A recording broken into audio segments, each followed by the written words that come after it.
Hey guys, what's up? Welcome back to another Planty video. My name is Shannon and this is Planted 386. Thank you so much for clicking. If it's your first time, I appreciate you stopping by. I realize there's a plethora of Planty content out on the internet. So anytime someone chooses to spend a little time with me, I'm always super appreciative. And if you are returning, thank you so much for being here. I appreciate you. I appreciate your likes, subscribes, your shares, all the things. It has been almost a year that I have been filming on this platform, and that is wild to me. It has just flown by, and I've enjoyed every single minute of it. I always look forward to chatting with you guys in the comments down below. So if you see something that you are interested in chatting about, please feel free to hit me up down below, and let's have a chat. Anyways, today's video is going to be a favorites video, but not just any favorites video. It is the end of the year, we're wrapping things up, and I thought instead of just doing a December favorites, we would go over the plants that have given me the most joy throughout the year, the ones that perhaps I waited for and were wish list plants and I finally got them, or just the plants that I admire the most. And I'm sure you guys have seen them before. I'm sure that I have covered them before on the channel if they are this hyped up. But yeah, I just thought I would show you how they've grown, evolved, and changed since maybe the last time you saw them. And without further ado, let's get into it. In the video today, you're probably going to see a lot of anthuriums. If you've been around, you know anthuriums are my weakness. I love them so much. There is something so mesmerizing to me about watching the leaves expand as they emerge and just how beautiful they are. So don't be surprised if you see a lot of anthurium, but I will have a few other things in there. And yeah, I can't wait to show you guys. So first up is Anthurium clarinervium. This is probably going to come as no surprise to those of you that have been around, but this plant has just brought me so much joy. I got this from a local grower, EFG Orchids. I talk about them a lot on the channel. Unfortunately, they don't sell online.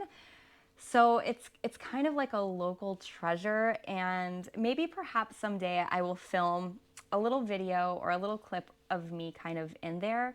It's just something that you have to experience, and unfortunately the only way to experience it is to actually go there, and I know that that's not possible for everybody. So yeah, I got it as a tiny little seedling, and I've been trying to be better about the date. Maybe I wrote it on here. Yes, okay, I wrote it on May. So I got it in May of this year, and it was tiny, you guys, just a tiny little baby. And since then, it has totally just evolved into this beautiful plant. It is always doing something, either putting out a new leaf or giving me a flower. And yeah, I'm just amazed by it. This is its newest leaf, and it's just magical. It really is just the venation, the way the leaf is shaped, the way that it's putting out a pup. Like, it's just, I don't know. I understand why clarinervium is such a hyped anthurium, or I shouldn't say hyped, I should say common anthurium at this point. I totally understand why.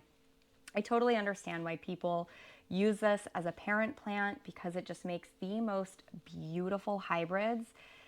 And yeah, there's not much to say about it. It really just speaks for itself. And I find myself looking at it all the time.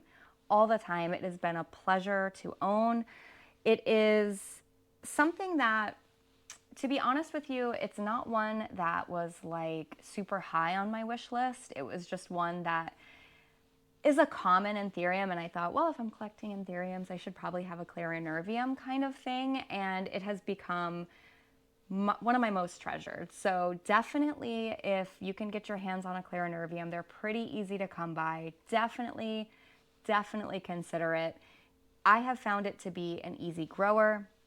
I have it in just my normal potting mix, which is the Pro Mix soil with the myco added, and I usually add a little bit of perlite, or sometimes I'll just add a little bit of my homemade pon.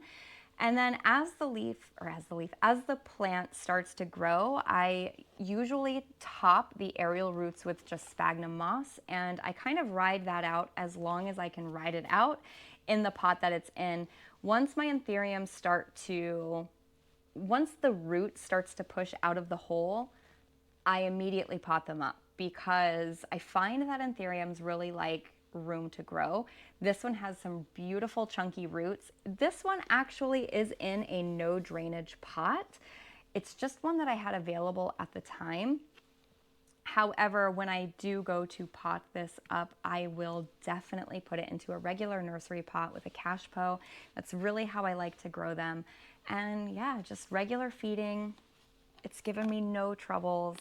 One last look at that beautiful leaf. Oh my goodness, it's still going to expand. It's still pretty soft.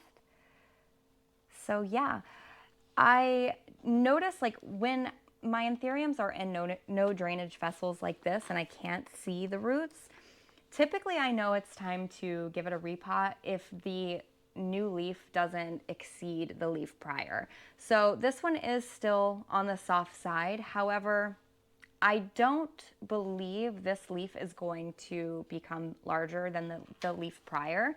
So it's probably due for an up pot.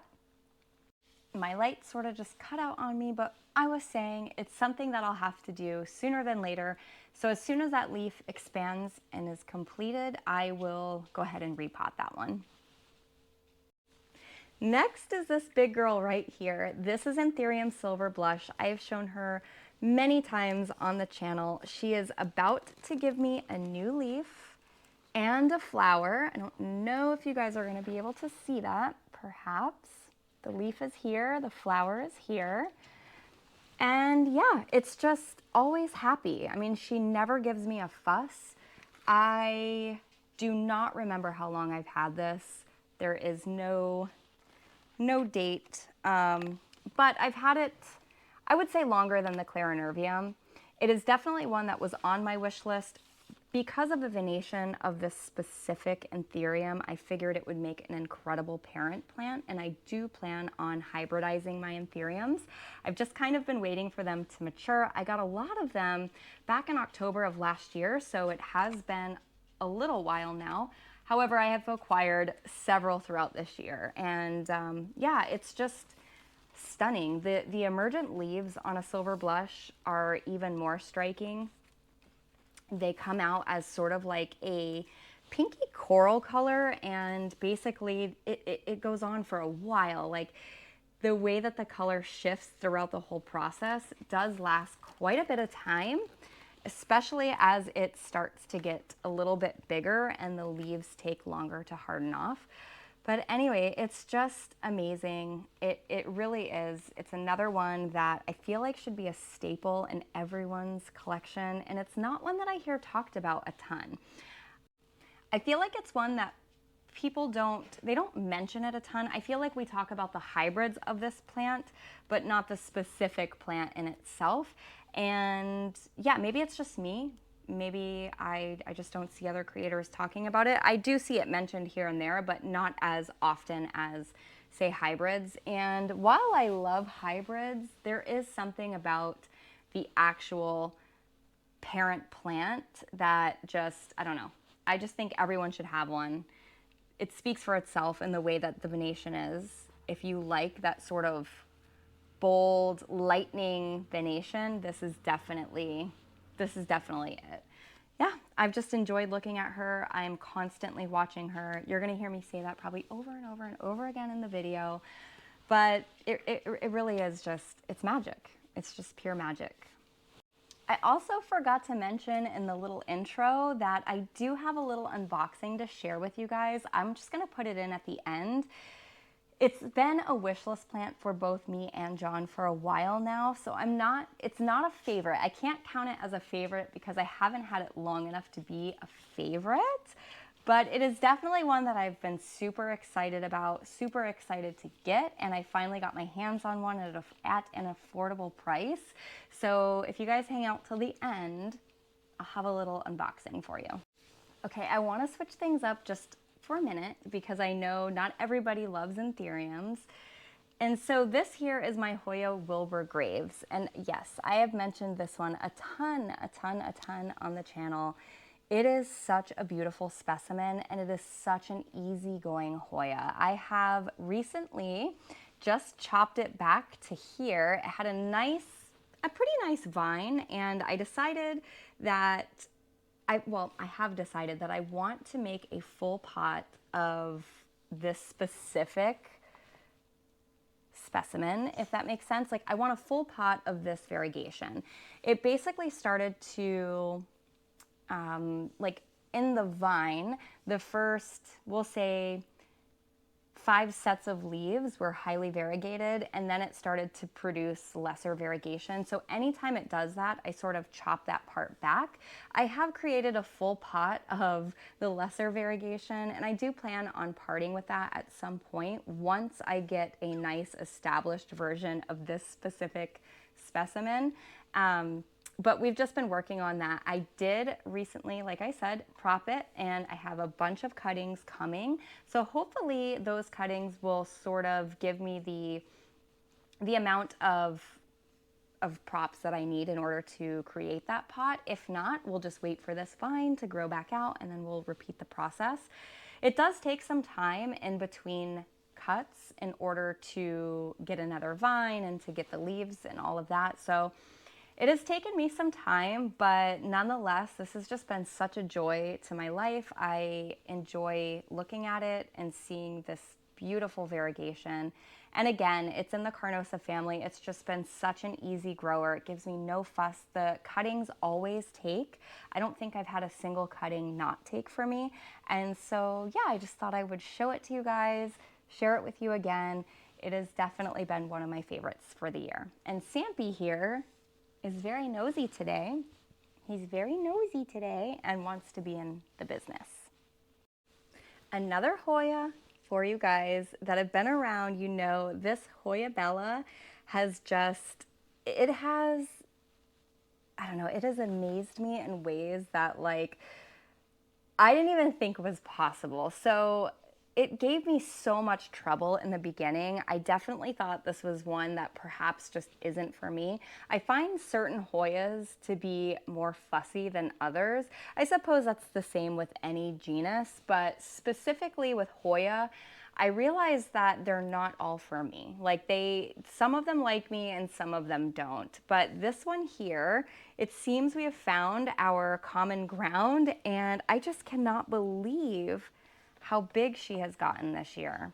She could definitely use a little bit of a dusting, but overall, she's just putting out growth everywhere. I think we've finally figured each other out. I realize that she loves to be in the window, and I do have a variegated version of this. I do plan on putting her in the window as well, but I am a little bit scared to do that because in order to do that, I'm going to have to repot it into a hanging planter, and that is usually when I find issues with my Hoyas. It's typically when I go to repot them, they either take to it, give me no fuss, or they freak out and little by little, leaf by leaf, they melt away and unalive themselves. So this one has done me really, really well, and I find myself looking at her every single day.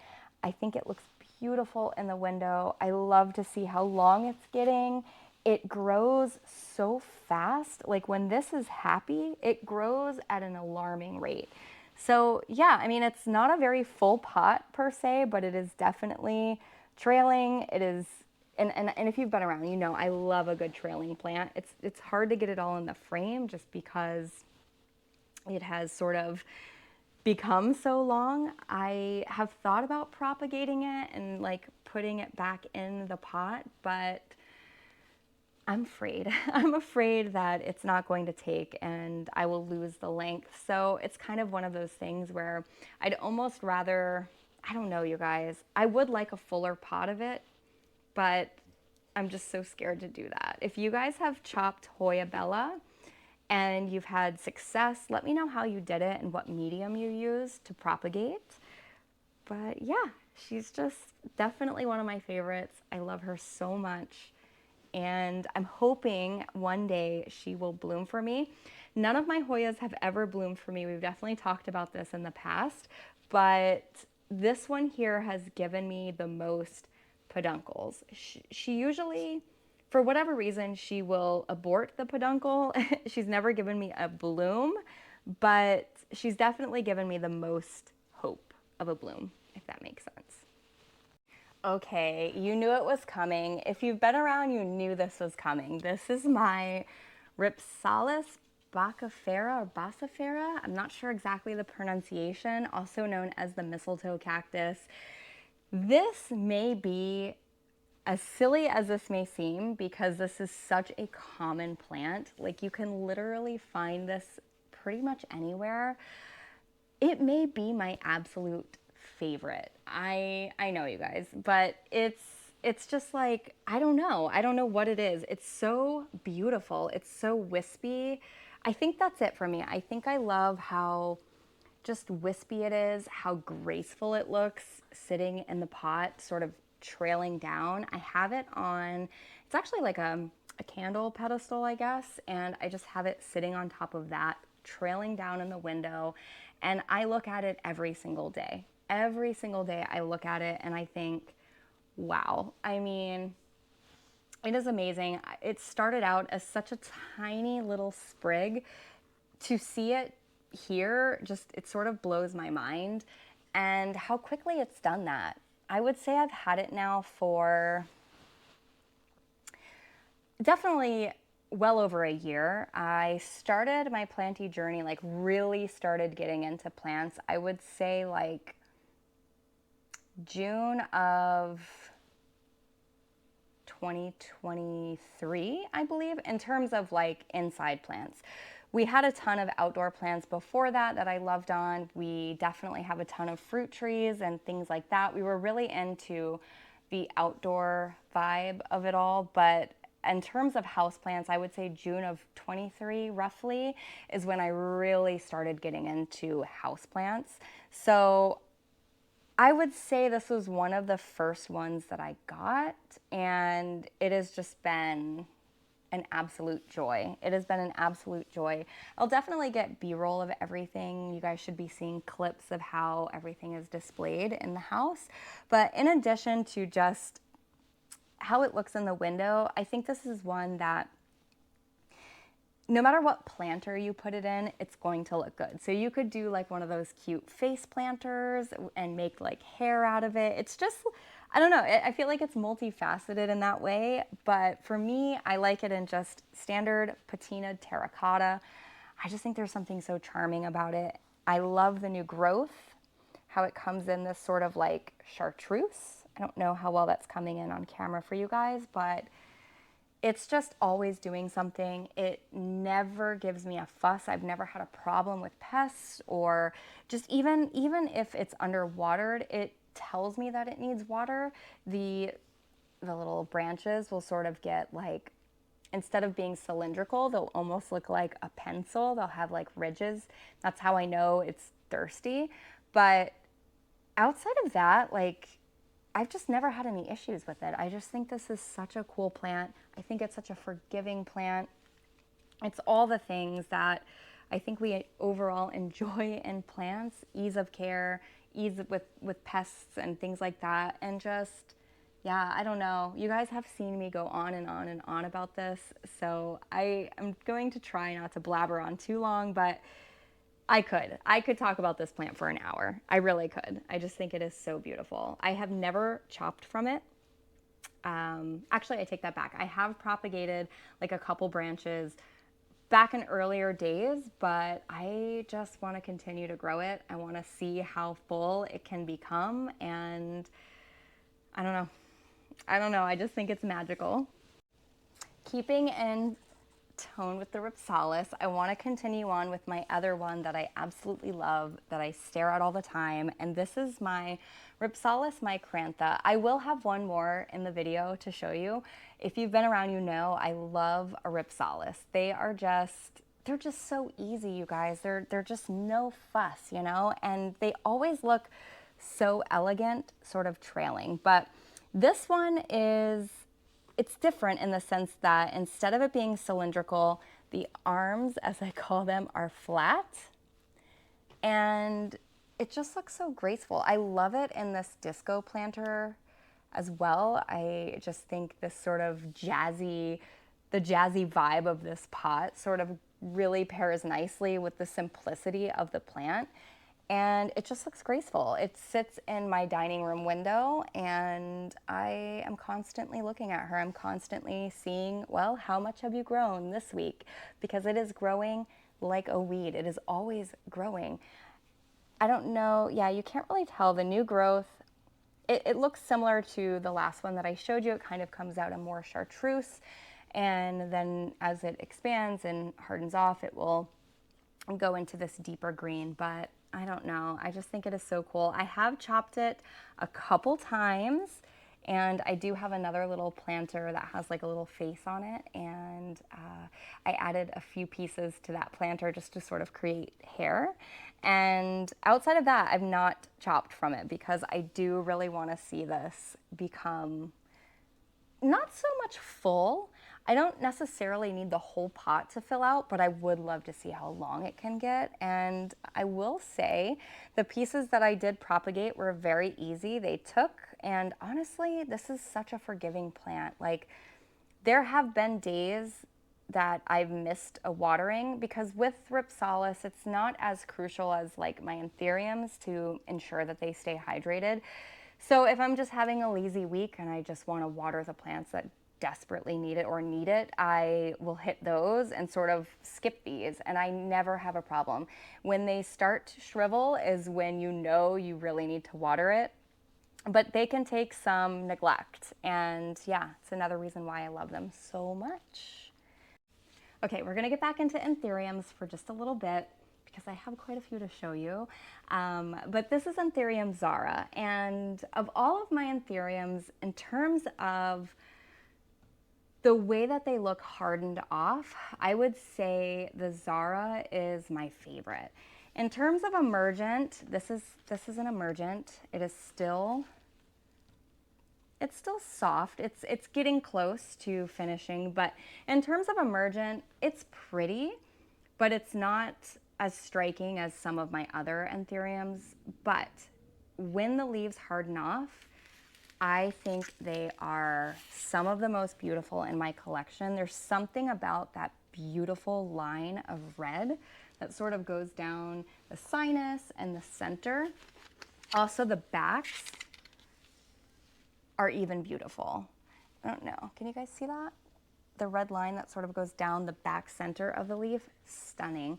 It's just a beauty. I mean, I understand why this is such a coveted anthurium. And when I bought this, which was, I'll have to find the date, I don't remember, but when I bought it, it was just a 2-leaf seedling. It was so small, and I was pretty new to anthuriums at the time. I wasn't even sure that I was gonna be able to keep it alive. And I remember paying $35 for that little tiny seedling and thinking, oh my gosh, like that's expensive. To me, that was expensive. That was a lot to spend on just a tiny seedling that I really wasn't sure was going to even make it. So to see it grow into the lovely plant that it's become, it just fills my heart. It means that I've done the right things, and yeah, I'm just constantly watching her, seeing, you know, how she's progressing, making sure she's good, and I just love her. I love her so much. I think she's so beautiful. She's held on to most of her leaves. You can kind of see like where we started. I believe this is the smallest one, but when I got her, the leaves were like seedling, you guys, like tiny, so little. So yeah, to see that she's held on to most of her leaves. We went through a little bit of a spider mite phase where I think I've pretty well gotten that under control. So now her leaves are coming out perfect. And I also love, and what's a little different with this anthurium to most of my others, is how narrow the leaf is. It really just, instead of being like a full wide heart, this one sort of is very narrow the way that it is shaped. I don't know if you guys can tell that or you understand what I'm saying. I'm sure you do, but yeah, I don't know, there's just something beautiful about her. I love how velvety she is as well. I mean, she really captures the light in such a beautiful way. The shift, dreamy. She's just. We have just a couple more of my sort of, I'll say, normal shaped anthuriums that I'm going to show you before we get into a couple trailing ones or strappy leaves. And I think I have a couple more, just a couple more of these. So this one here has been on my channel a lot. This is sort of a complex hybrid. It is Crystal Red Michelle crossed with Ace Crystal Red. So I got this from Plants and Pamperin. I got a few of my anthuriums from Plants and Pamperin. Some of my sort of more complex hybrids, most of them came from there. But what is so magical about this one is, for me personally, just the overall color of green that this sort of fades off to, and the emergent leaves. The emergent leaves are absolutely stunning. Unfortunately, I don't have one to show you right now, but I've definitely shown this on the channel a multitude of times, and I knew that I would have to show it in today's video because it's definitely been a favorite throughout the year.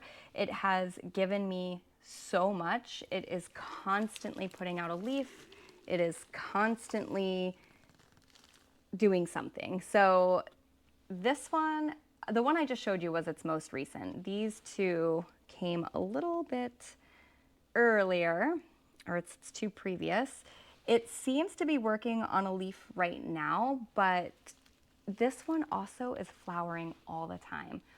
All the time it's flowering. In fact, oftentimes I cut them because I feel like it's taking a lot from the plant and I'd rather have the leaves.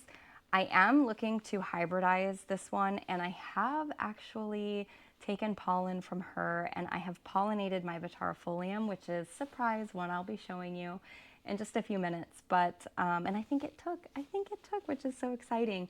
But yeah, the emergence on this one are incredible. The way that it hardens off, incredible. And I actually like that this one isn't, it doesn't have a ton of silver veination. It's really, it really is just, it speaks for itself. I don't know. To some of you, you may look at this and think, okay, it's kind of basic, whatever. But the overall journey of this plant, just the overall joy that it has given me, leaf after leaf, flower after flower, how forgiving it's been, is really the main reason why it's in my yearly favorites. I just think, I don't know, there's just something so magical about her. And yes, I just love her so much. I know I've said that over and over again. She could use a little bit of a dusting, but I mean, when I look at this leaf, I just think, wow, amazing.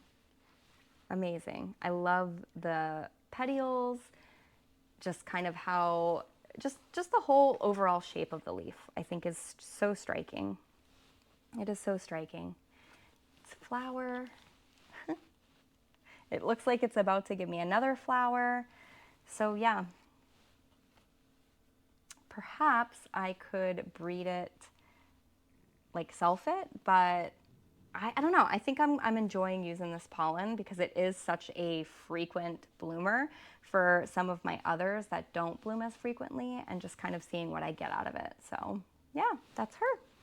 All right, guys, and the last big one that I'm going to show you is my papillilaminum. So this one I got as a recent import from Ecuagenera. It was a pretty small plantlet. It wasn't a seedling, but it was definitely on the smaller side. I believe I paid, I think, $80 for it at the time, which was pretty pricey, at least for me. And I just remember thinking, wow, oh my goodness, I've never done a recent import. And so I was really nervous about it. When I got it home, it did really well for me for a while. It put out a couple leaves and really started to size up. And then I believe it kind of sort of caught something fungal, something happened, and the leaves just started to get these yellow spots, and little by little I would have to cut them off. So I ended up chopping it back to the stump and sort of just trying to regrow it, which is exactly what I did. The first leaf it put out was this one. And you can kind of see now it's a little bit tattered and weathered and is starting to yellow off, which is to be expected. I mean, the size up has been crazy. Then it gave me this one, which was such a joy. I just remember the first leaf coming out and I waited. It was at a chunk for like a while, a real good while. And I thought, I really hope this comes back around. I remember having a cloche over it. And so yeah, the first leaf that it put out, I was so excited. Then it gave me this one. And then most recently it gave me this one. This one actually just finished hardening off. And one thing that I love so much about the Pappy is it's like a fireworks show. When the emergent comes out, it's probably the most beautiful emergent leaf in my entire collection. The way that it shows red, I mean, striking red for the longest time, and then little by little it sort of fades to green. It also has the most beautiful back, like the backs are red. And just the overall venation. I love the way that the veins sort of spider out from the sinus. Just think that looks so cool. It's definitely different to anything else that I have in my collection in terms of anthurium. It's probably my darkest anthurium for sure. And I know that I need to get it out of this vessel. I actually potted it in here not that long ago. And so the rate at which these roots grow is just like crazy to me. I also want to get it into drainage because I have noticed that, or at least I think that my anthuriums that I do have in no drainage, it seems that the leaves sort of deteriorate much quicker than the ones that I have in drainage. So I don't know if it's just the fertilizer buildup or what exactly, but it's just something that I've noted in my journey of kind of collecting them. And so, yeah, once she's ready for an up pot, which she is, I do plan on doing that before she gives me another leaf.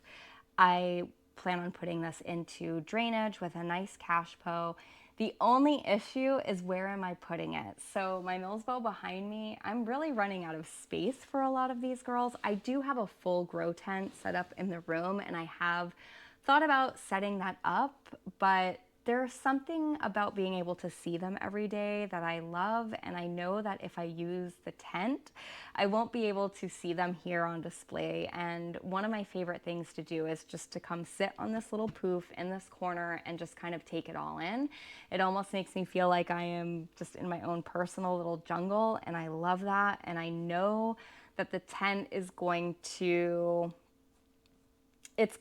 keep me from seeing them as often as I would like to see them. It's partly why I put this whole thing up in the living room, is so that I can enjoy it on the daily.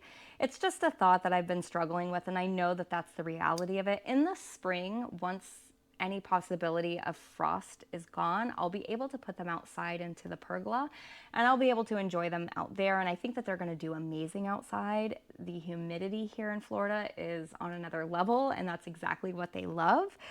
But for now, I just have her in this cabinet that she's quickly outgrowing, and it'll be a matter of just trying to find a place for her. She's just beautiful though. Okay, I have one last one to show you in this sort of format. And the reason I know this one doesn't maybe look like much, this is her new leaf, so cute, but she's so special to me, and that is because of the journey that this plant and I have had. This was one of my very first. I got it definitely last year at some point, but I bought it from a fellow YouTuber. Her name is Madison and her channel is Plant Therapy. She's one of the first planty creators that I started following and enjoying. And she hybridized her Anthurium Silver Blush with her Anthurium Forgetii White Stripes. And I can't remember exactly if it was the first time that she bred her anthuriums or what, but I just remember being so excited for her, and I just wanted to buy one from her. So I got this one and she sent it to me. Unfortunately, the Postal Service destroyed this in the mail. Like, it was a tiny little seedling, and by the time it got to me, it had been completely rattled out of its substrate. It was sort of just like hanging freely in the box. Like I had to look for it in the packaging. It was awful. And I just thought, wow, I mean, it's not going to make it. Probably won't get to see this like live to fruition, and to be here is just amazing. I remember putting it immediately in water, and it stayed in water for a little bit until I was able to get a little bit of root on it because all of the roots had dry rotted. And it came from Washington State also, which was a long way to travel across the entire country to get to me. And so I put it in a cloche once it had just like a couple little roots, and little by little, month after month, it started to come back. And really for me, this resembles just the resiliency of plants and how they will do anything in their power to survive. I think that is such an inspiring token. I don't know, there's something so beautiful about that. So for me, it's more the personal story behind this little guy, the fact that we're here, the fact that she's happy and healthy and a full-on little plant now. Just, it brings me so much joy. I do think it is such a beautiful little anthurium. I love the closed sinus. Although this leaf is closed, this sinus appears to be a little more open, so that's interesting. And yeah, I love how bolete she is. Just, it's gorgeous. The little leaves are so cute. Unfortunately, this one tore down here, but yes, I'm hoping that she's going to grow into a lovely big plant, just like my others, and I'm hoping that I'll be able to use her to breed someday. So now I want to get into some of my strappy anthuriums. I figure what a great way to start. This is Anthurium Vittarifolium variegated.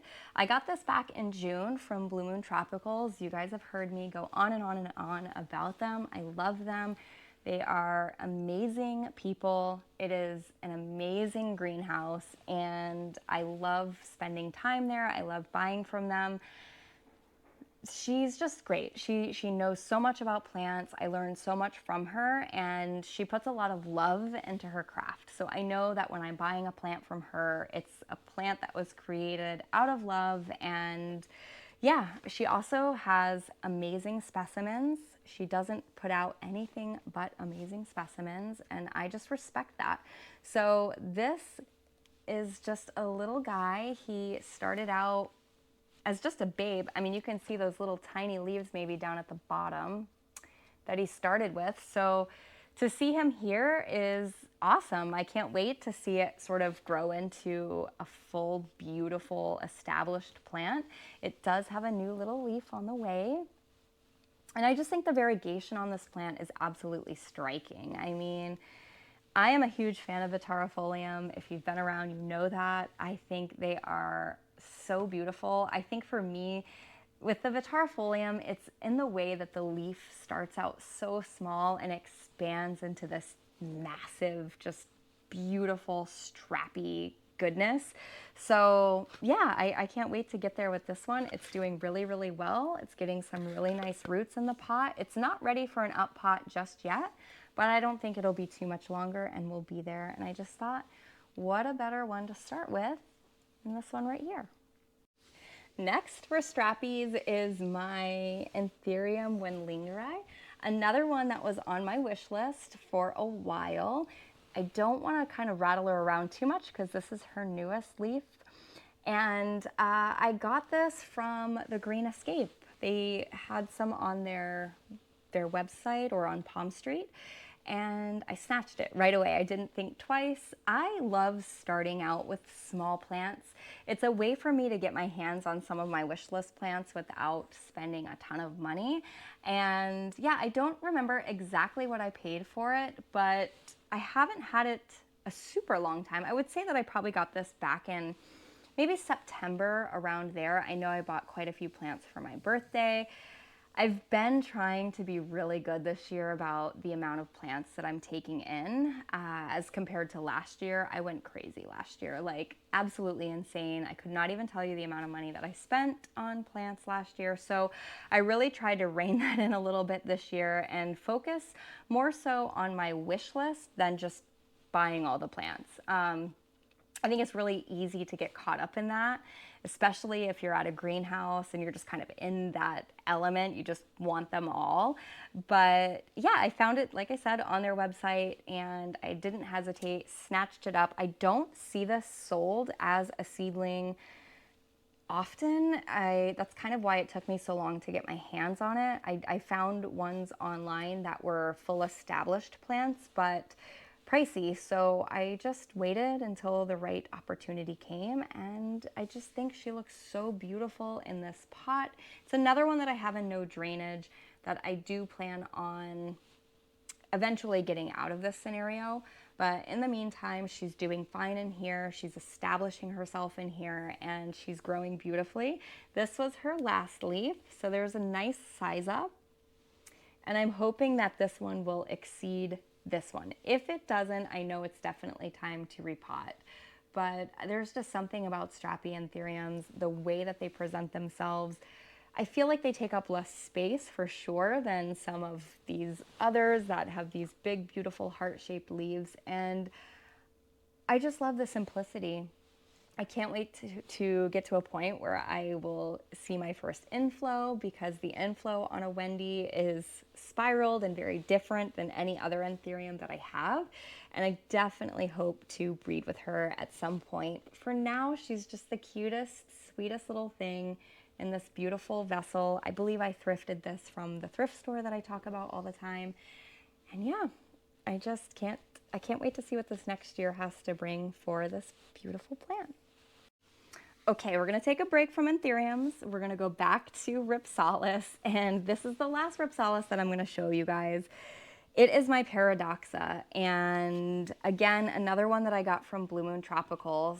It was a decent size when I got her, and it was definitely longer, but I have chopped her several times, just sort of experimenting with it, taking propagations. Actually, all of these at the very top that are just kind of sticking up here, these are all props that I've chopped from the length of the plant in order to sort of fill out this pot a little bit more.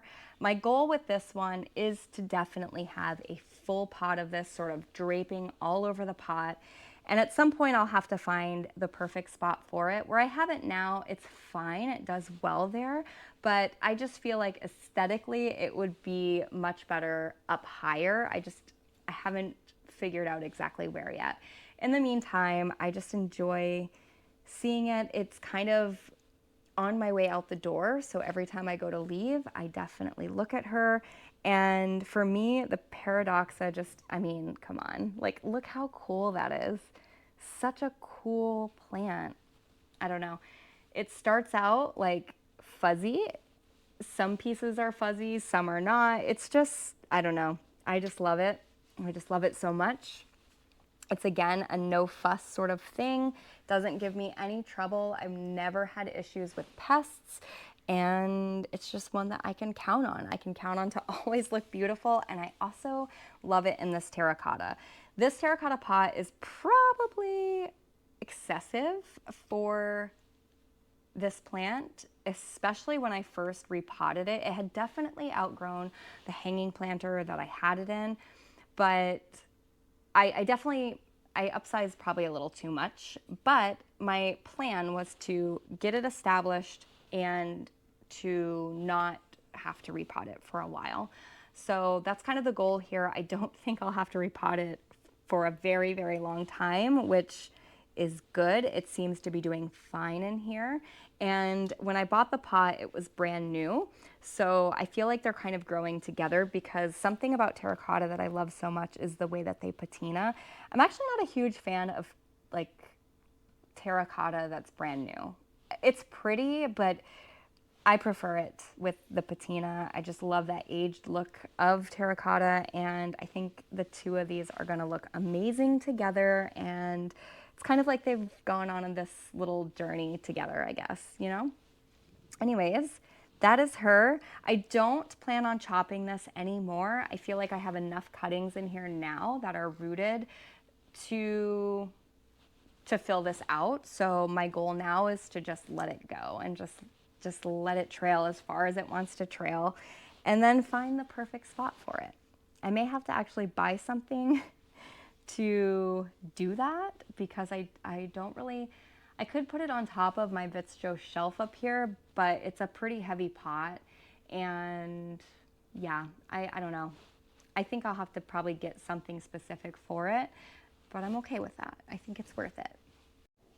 All right, you guys, next on my list is my pallidiflorum. So this one is so exciting. It is, gosh, this is like a dream. I wanted a pallidiflorum for a very, very long time. And quite honestly, they're kind of hard to come by around here. It's something that I would have had to order online, and as I've mentioned before, I do like to start off with smaller plants. I find that not only are they more affordable, I find that they tend to do better, at least for me, when I start them as a small plant. It's almost like they grow up acclimating to the climate that they're going to live in. And so we ended up going to Ecuagenera because I am fortunate that I live relatively close to Ecuagenera. We don't go often, but they had a couple. And when I first got her, she was pretty established. I mean, she was a pretty nice sized plant at that point, but she was pretty tattered, pretty weathered, and she looked, you know, kind of worn out. But I took her. I was just happy to find one. And since then, she has given me this beautiful leaf, which is just like amazing. And she's given me this leaf. Some of them, this one I did have to sort of trim because it ended up touching one of my grow lights, and unfortunately it singed the bottom of the leaf. Now I will say this one is a little bit slower to grow for me. She doesn't put out leaves as often as, say, my Vittarifolium or some of my others, but she is about to give me one right here, and it looks like it's going to be a really, really good one. So I just am elated to have it. It's also giving me its first flower. It's kind of hard to show you guys this, so I apologize. But yeah, she's giving me her first flower, which is really exciting. And so I'm just enamored. I think she's so beautiful. She sits on top of my Vittarifolium shelf. She seems to really like it there. And yeah, I just love her so much, and I really can't wait to see what becomes of this plant. I haven't had it, I got it back in March, so I have had it for a while, but like I said, this is its first flower, so I've not been able to experiment with it too much. Of course, I'll have B-roll of all of these so that you can kind of see them where they sit and in their natural, well, in their habitat that I have them in, and how I grow them. But another thing with my strappy anthuriums, I don't typically top them with moss as I do my others. That is something that I may look into doing with this one in particular, because I just want to see if perhaps she would enjoy that more, just having a little bit of moss on the top of the pot.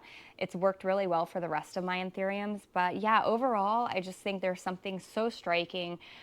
It is a strappy anthurium that's got those beautiful velvety leaves, and I also like the simplicity of the leaf in itself. You know, it doesn't have a lot of venation. It's just simple, and it looks beautiful really anywhere I've put it. And so yeah, one of my favorites. I love her. I enjoy looking at her daily. And so I do see a little cobweb here. I must have a little spider. It's definitely not a spider mite web. So I must have a little spider friend living with her. Next is my Hoya Bella variegated. So this is the outer variegated Hoya Bella. I'm not exactly sure like if there's like a specific name. I know some of them have some like there's Louis Bois, if I'm pronouncing that right. I know that there's different names. This is just, as I know it, outer variegated, and man, have I been through it with this plant.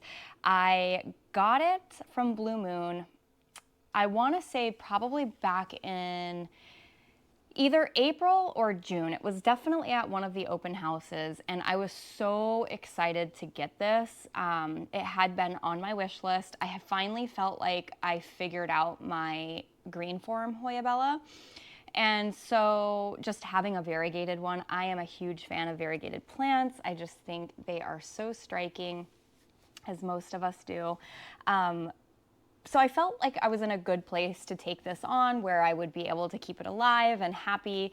But unfortunately, I did. It was fine, and then it wasn't. So I ended up repotting it into some moss and leca. It looks like there's a leca reservoir and moss. I don't even think I have any soil in here. Maybe I do. Do I? Maybe I do have it in a little bit of soil. I am so petrified to repot this because that's kind of when things went downhill for me. Usually, if you've been around, you know, I always repot my plants after purchasing them, and I did that with this, and it just, I almost lost it. I think I was only able to salvage just a couple pieces, and they ended up coming back. I just put them under a cloche in my cabinet, and here we are today. So it has really just been a joy to watch her grow. It's been a joy to watch her put out these little shoots sort of all over the place. She loves the cabinet life, and I really would love to see her grow in the window over here. If you watched my recent updated cabinet tours, I kind of showed the window over here. And that's where my green form is, and it does so good in that window. I would love to get her out of the cabinet, but in order to do that, I would have to pot her into a hanging planter, and to be honest, that sort of terrifies me. It also terrifies me just to even take her out of the cabinet because she loves it so much in there. However, she is getting quite large and sort of sprawling everywhere, so it's one of those things where I think what I'm going to do is I'm just going to give her a little more time in the cabinet. I'm going to let her get, you know, established. That way, in case something happens, I have plenty to work with if I have to, for some reason, restart it. Because Hoyas, for me, tend to do really well, or they tend to just sort of freak out. But I don't know. I just think she's so beautiful, and I'm just so enthralled to have it. There are a couple places, like, for example, this spot right here. I don't really love this empty space, so I have been thinking about just chopping this here and experimenting with propagating it and seeing if I can kind of get maybe another one going in an effort to sort of fill out the pot a little more. There's just so much that I would love to see this plant, or just so much I would love to do with this plant, that, but also it sort of terrifies me. So it's just one of those things. In the meantime, I'm just enjoying her. I just think it's so stunning how the new growth is just sort of that lighter green, and then it fades down to that beautiful darker green. It's just stunning. It really is stunning. And to see these new shoots coming out and the way that it sun stresses, you guys, that is so beautiful. Oh my goodness. So yeah, I love her. I'm happy to have her. This year I really got into Hoyas. I have always sort of been into Hoyas in my planting journey, but this year I went through a phase where I was just like, give me all the Hoyas. Next is my Scindapsus exotica, and I've had her for quite a while now. I didn't put the date on this tag, and I've been trying to be better about doing that, just especially, you know, for my own documentation purposes, but for also being able to share that with you guys, just like how long I've had the plant. And it also helps me know, you know, has it been growing well? Am I being a little too impatient? I can be a little impatient when it comes to seeing my plants and their growth. Like, I don't know, I don't even know if I'm saying that right, but if a plant isn't doing something like all the time, I feel like I could be doing more. So it kind of helps me track the whole process. Like, okay, Shannon, you've only had it for like a month, you know, this is fine, this is normal. It's just one of those things. Are you guys like that? Can you be impatient? I definitely can be impatient. But yeah, I picked this up at a big box store. It was a huge basket, and I just thought it was so striking. I love Scindapsus. I struggled with Scindapsus in the very beginning of my journey, but I kind of I've figured them out, and I much prefer them over like a pothos. I just think they are so beautiful. And the beauty of this is she really lives in a pretty low light area. She's in the living room. There's not a ton of natural light that comes in. Mostly in the afternoon, she'll get maybe like an hour or so of nice, bright, filtered light. But outside of that, the room stays a little on the darker side. It's better in the summer months than it is in the winter. But anyways, nonetheless, she thrives on, and she's grown quite a bit this year. I did feature her on the channel several months back now in a favorites video, and even since then, she's grown quite a bit. I keep wrapping her around and pinning her down with these little picks. And by doing so, it enables her to kind of reroot into the soil. Although I'm out of space to do that. Like there's really nowhere else that I can wrap a vine. So at this point, I'm thinking she's probably gonna have to start trailing.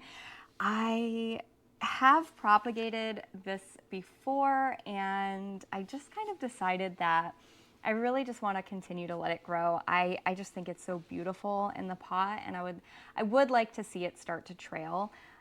I love the size of the leaves as well, and just how beautiful each one is. So beautiful. But yeah, that's a nice little look of her. It's a very easygoing plant. It gives me absolutely no trouble at all. It doesn't require a ton of watering. I do water it every week with my watering schedule, but there have been times that I've skipped a week and it seems fine. It just carries on. So it's kind of like a no fuss thing, and I think it just would look beautiful in any spot of the house.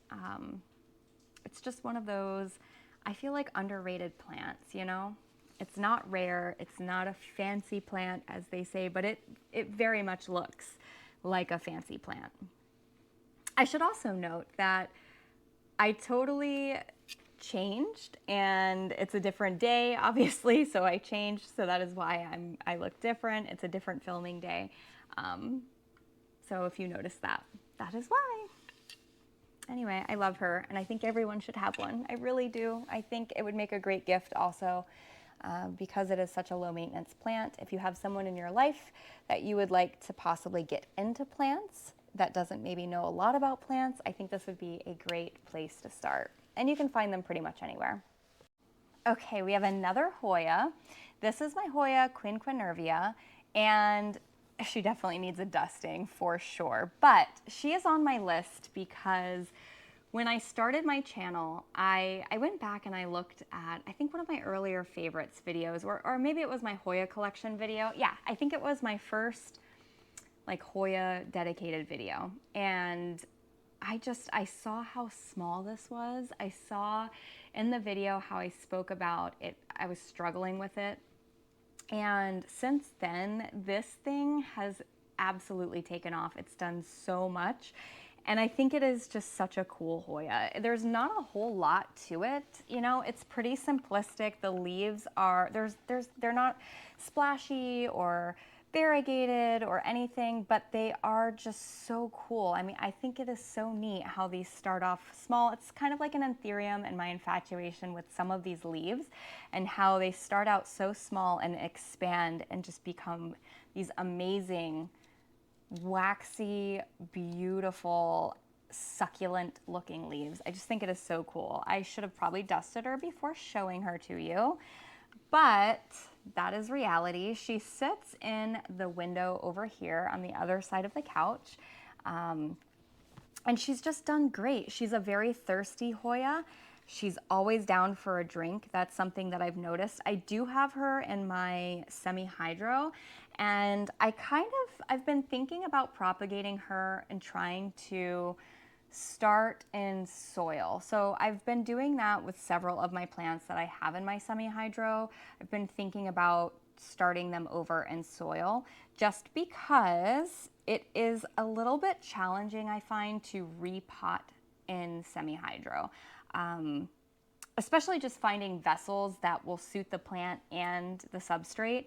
So just experimenting also. If you've been around, you know I like to experiment. I like to try different substrates. And yeah, I just think she's so pretty on this trellis. She's definitely taken over the trellis. And I noticed that she'll put out these vines, and I really don't mess with the vine at all until the leaves come in, because I've noticed in the past that when I do wrap it before the leaves come in, it will abort the whole thing. So yeah, just to see how far this has come. Really, for me, that is just, that's why she's on the list. I've enjoyed so much seeing her thrive over this past year and really understanding her and getting to know her, and how well that's paid off for me. So yeah, she has never bloomed. None of my Hoyas have ever bloomed for me, but that's okay. You know, when I'm looking at Hoyas, I'm really looking at the foliage. So I think I have a couple more Hoyas on the list, so let's move on to the next one. Okay, you guys, this is the last Hoya that I have to share in my favorites of the year, and this is my Hoya Crassia petiolata Splash. And I mean, she's just so beautiful. She has just really, really taken over this trellis. She is always happy. This one has never given me a fuss ever. And that I can say is sort of rare, because most of my Hoyas have given me a fuss at some point. She's given me this lovely little vine, and I can see that the leaves are starting to come in, so I'm looking forward to being able to wrap it. I did just recently move her up on top of my Millsbow wide behind, and I think she's really liking that space. Before, I had her on the Vitstro shelf, and I wasn't able to see her as much as I liked, because she was sort of tucked back, and I found that with every watering, she is one that I would just sort of spend time with. I would just kind of admire her, because I felt like I didn't get to admire her very often throughout the week. So that was kind of like my time with her. And I just remember throughout the year always enjoying it and looking forward to seeing how much she had grown. So yeah, I mean, it's just a beautiful Hoya. The leaves are not as supple as some of my others. They actually can tend to be a little bit on the thin side. There's definitely that waxy sort of thick consistency, in the sense that it's a Hoya leaf, right? It's got that sort of waxy, but I find that these aren't, like, I can bend them, whereas the other one I really can't. I feel like these are more traditional leaves, if you will. I don't know if I'm making sense at all. If you have this Hoya, you probably know what I'm talking about in comparison to some of your others. But overall, the foliage on this really, in my opinion, you can't beat it. Even if this never blooms for me, I will be happy to just see these leaves, watch it grow. And it's amazing, because each leaf, while it's so splashy,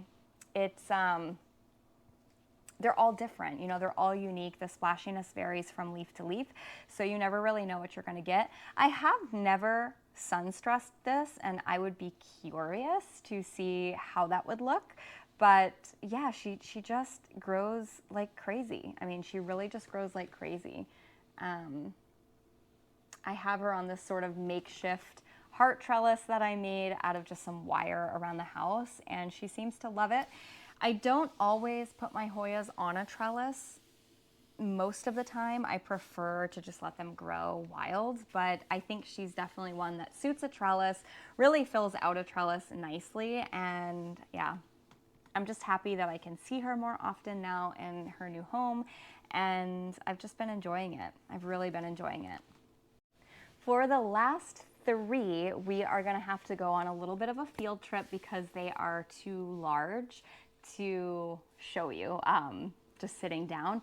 I wanted to put my Anthurium warocqueanum in this video, because she's definitely one of my most treasured Anthuriums, but I did just recently chop her. If you've been around, you know I've never propagated an Anthurium before, and why I chose my Queen Anthurium, like one of my most treasured to start with, well, I can tell you it's because she totally outgrew the pot. She totally outgrew the space. If you notice, she's missing from here. She's always been here in every single video. And so I am going to show you her in her chopped up form, but if you've been around, you've seen her, you know what she looks like. And my hope is to, well, to get all of the props to root, possibly sell a couple, and start over. I would like, it started to get a little bit on the, I don't know, I don't want to say the leggy side because the leaves definitely cover that, but I would love a pot, like a big pot, just like with multiple vines, if that makes sense. That's my hope anyways. So I don't know if it's called a vine or multiple chunks, however you want to word it, you know what I'm talking about. I would love a big pot of just like amazing warocqueanum leaves just everywhere. So I will show you her in her current status. She's still like a favorite, but I don't know. I didn't want to add her to the video in the way that I've added the others. So we'll say that she's an honorary participant of the best for 2024. Okay, you guys, this is my queen Anthurium. I know it's kind of sad to see it in this state, especially because it has really been a part of my channel for pretty much since the beginning. I think I got her in March, I believe, but I was having issues with these leaves yellowing, and I knew as soon as I chopped it, I would be sacrificing probably all of the main leaves. But my goal is to just get them going, get the roots established, and hopefully they are going to put out some new growth for us, and I would love to get them started. This was the most recent leaf. It's holding up the best out of all of them. There's definitely plenty of moisture in the jars. I just have them growing in sphagnum, and this is the main chunk down here. So I'm hoping that all of them will take. That is the hope. I know I'm going to have to cut these leaves. I know that. I just feel like I'm gonna let them do what they need to do as long as I can get the, just get them to do what they need to do for as long as I can before I have to chop them. And hopefully we'll get a little bit of a growth point before having to do that. But if not, it's sort of an experiment. I know at the end of the day, the chunk should come back. So I'm not too worried about losing the plant entirely.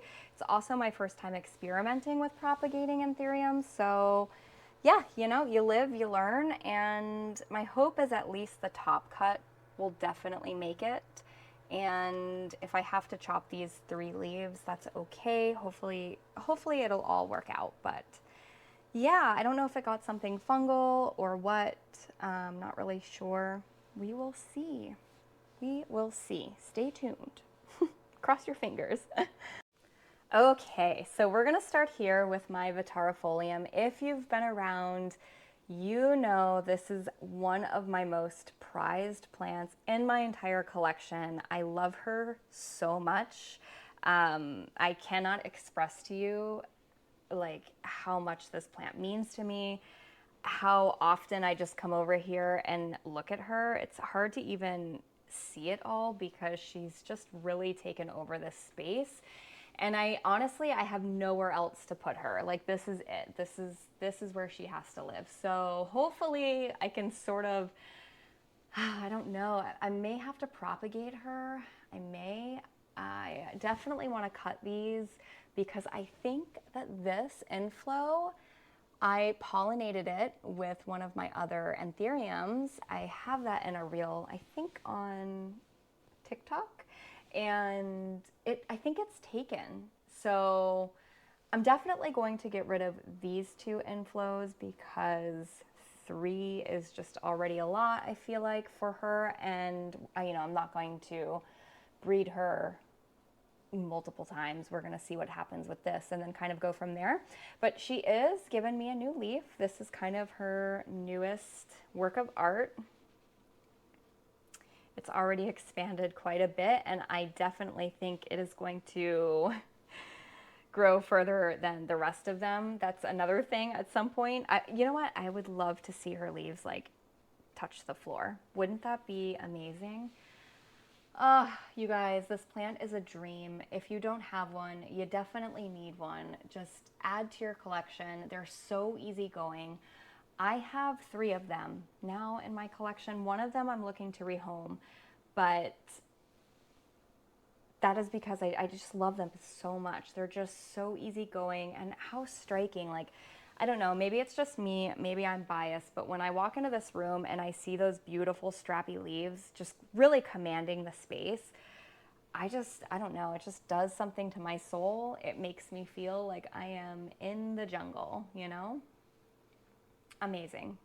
So that is Miss Anthurium Vittarifolium. That's how she's doing these days.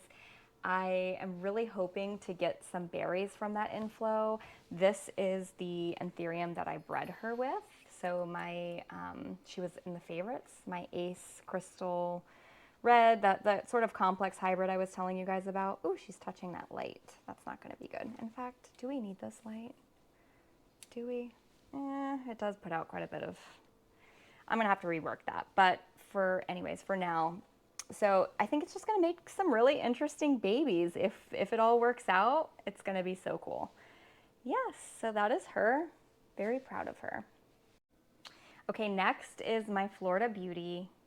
I just showed her recently in one of my videos. I'm sorry about the waves happening. It's this light. I'm not a fan of this light. I do plan on replacing it with a Barina vertical, but for now it's what I have. Anyways, she is just, I don't know, you guys, like, I wanted a Florida Beauty for such a long time, and I ended up getting her from Blue Moon. This was back when they were still pretty pricey. John actually gifted her to me, and she is a work of art. I feel like she is a painting. You know, each leaf is striking, but different in its own way. The way that the leaves harden off, I don't know. I look at her every day. I admire her every day. And I know that, like, the whole Florida Beauty thing is kind of like, it's not as hyped for sure as it was, but nonetheless, I am still hyped over it. Like, I don't know. I've thought about chopping her because I know she's pretty leggy, especially up in here, but you kind of risk the variegation reverting. I just think this is such a beautiful specimen. I hate to risk that. So my thought is to just allow her to continue to grow up and around the window. So my thought is to get her to go as far as she wants to go and just let it happen. She does produce a ton of EFN, which is sort of a downside, and with that comes these little black ants. You see them kind of crawling around? They're doing their thing. It doesn't bother me. It's the only plant that has the black ants on them, so whatever, I just let them live, let them do their thing. But she gives me no trouble, ever. This plant never gives me trouble. I wipe it down periodically and water her weekly, and she just continues to put out growth. Like, she just continues to do what she wants, and I could extend this pole, that's for sure, and perhaps I will because I do have the space to do that. But even on this cocoa pole, she's just happy. Like, she sizes up. She's just, I don't know. There's so much I could say about it. If you don't have a Florida Beauty, I would say definitely get one. I know that they're not like, look at that, you guys, come on. So beautiful, so beautiful. And if you can get a stable, beautiful specimen like this, like, the amount of joy she brings me it's so worth it. It's so worth it. Okay, you guys, last but not least is my Anthurium regale. It wouldn't be a yearly favorites without featuring her. I am so proud of her. I have talked about her a few times on the channel for sure. Despite it being winter, despite the weather not being in her favor, she still seems to be doing amazing. She is at 2 leaves currently. My goodness, I mean, come on, look at that, it's so amazing. Nature is so amazing. despite that, she continues to just be good. You know, she's thriving on, I wouldn't say she's thriving, but she's definitely a-okay. I do not see her putting out any new leaves until the spring. Sorry, I was looking at something. That's kind of what she did last year for me. She sort of went through this like dormancy where she just stopped growing. She didn't put out anything. And then come February, it was actually right before we went to Arizona, she popped out the first leaf for me. I did get her as a pretty mature anthurium. I had her in the house. I tried to grow her in the house. She did nothing for me. And once I brought her out here, she put out her first leaf. So she's definitely an outdoor girly. She loves the humidity. And yeah, she's just watching leaves unfurl from this plant is an entire experience. And I know that they can be fussy anthuriums. Most people will say that. But I think given the right conditions, they do just fine. Now, if the weather gets to be too cold, which here in Florida, like in my area, we haven't seen anything below 40 just yet. Usually that doesn't come until January. Sometimes February as well. We'll get like random cold snaps.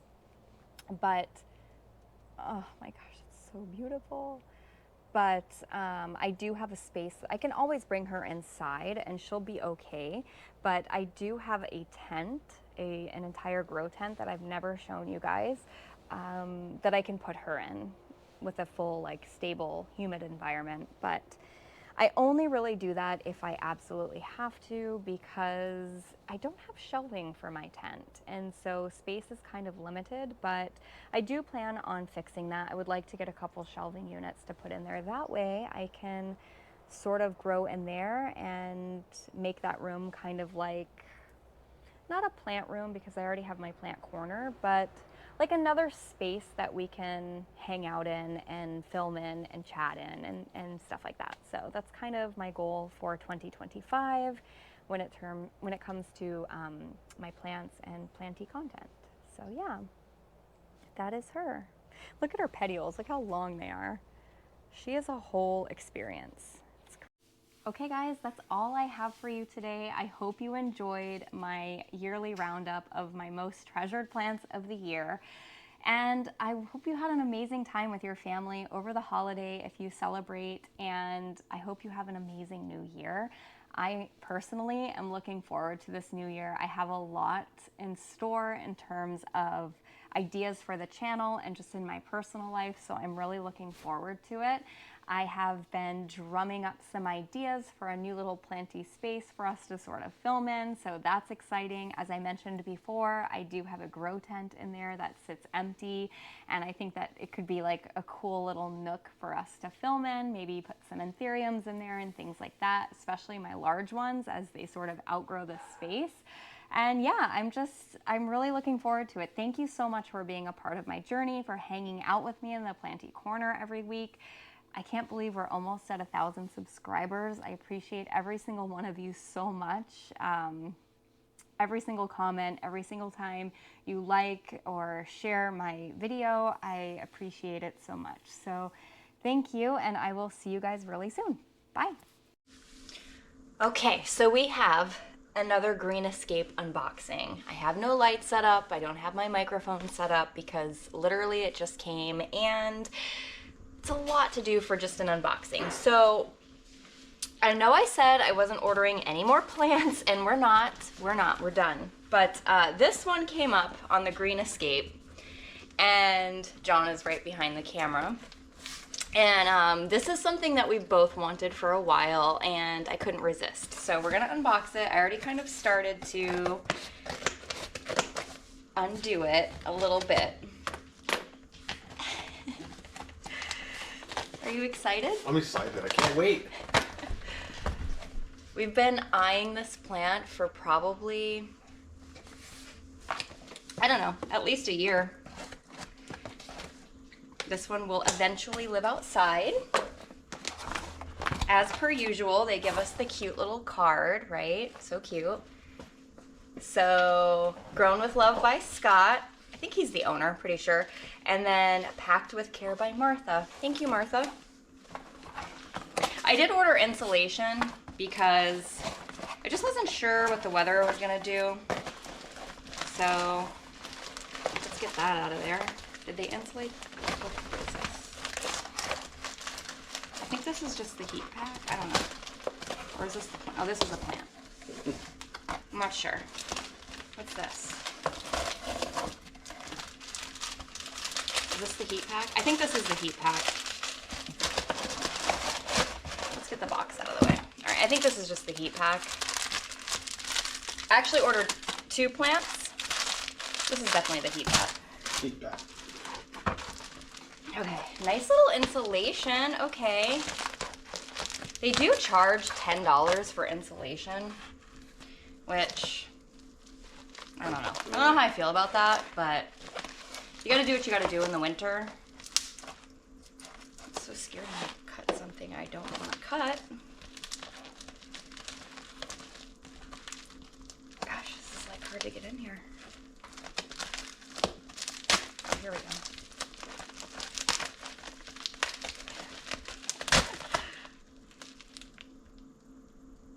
Okay, I'm nervous. I'm a little nervous. I'm nervous because this feels like super wet, and this is the one that like we were excited about. Samp, you're in the way.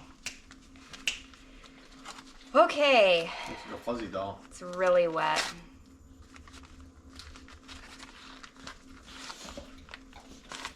Whew. Like the paper is like soggy.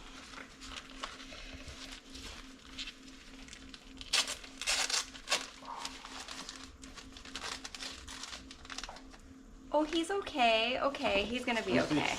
You ready? Oh! So this is Musa banana variegata. Pretty.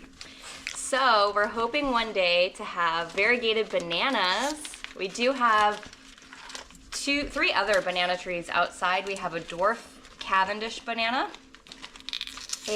which has already produced for us. Oh, she's beautiful. A little bit of like cosmetic damage on the leaf, but I mean, that's to be expected. These bananas are super resilient, so I have no worry that it's going to bounce back. It's gonna be fine.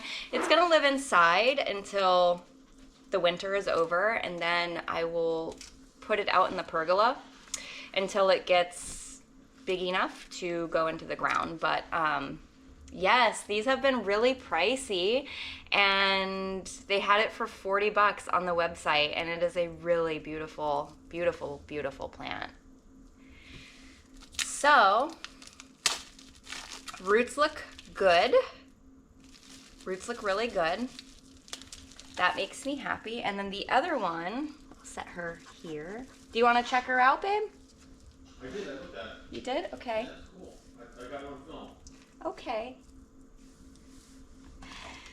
And so the other one, did I say how much that one was? It was $40. $40, which is a very good price, I feel like, for that plant. Anywhere else, they've been around like 100. So, Sam, you're so interested. This one is an anthurium. If you've been around here, you know, like I can't get enough of anthuriums. I have to stop. Couple broken leaves, it looks like, but it is in a 4-inch pot.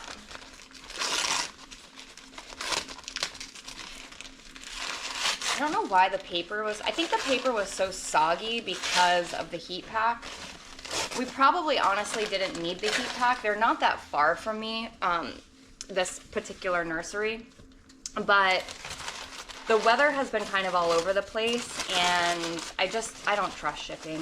You know, they say 2 days and then it's 4 days, and so you never really know.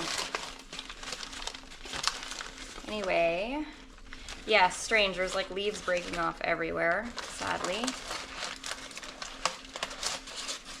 So we have a leaf here. rubber band looked like it snapped off, and maybe that caused part of that. Otherwise, they do a good job wrapping. I mean, they do their best, I feel like.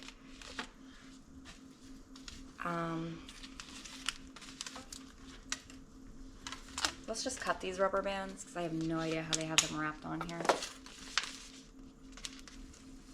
Try to get some of the fluff off. So this is Anthurium Doriaki Silver.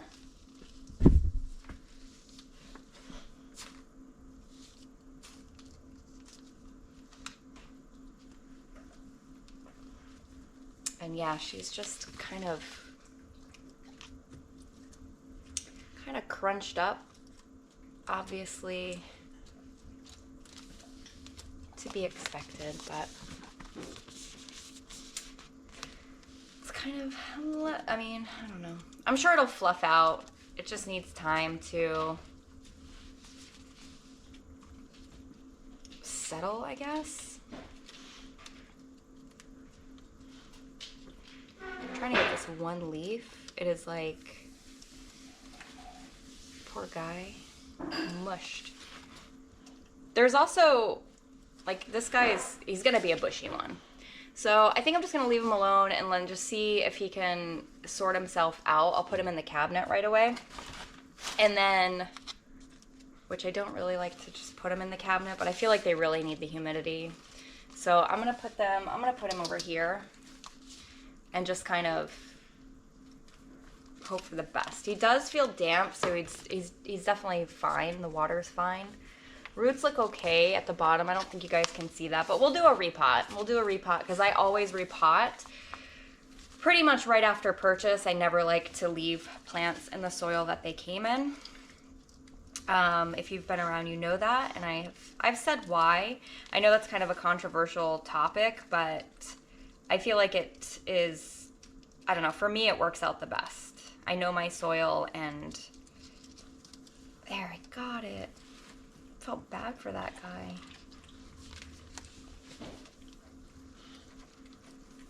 Yeah.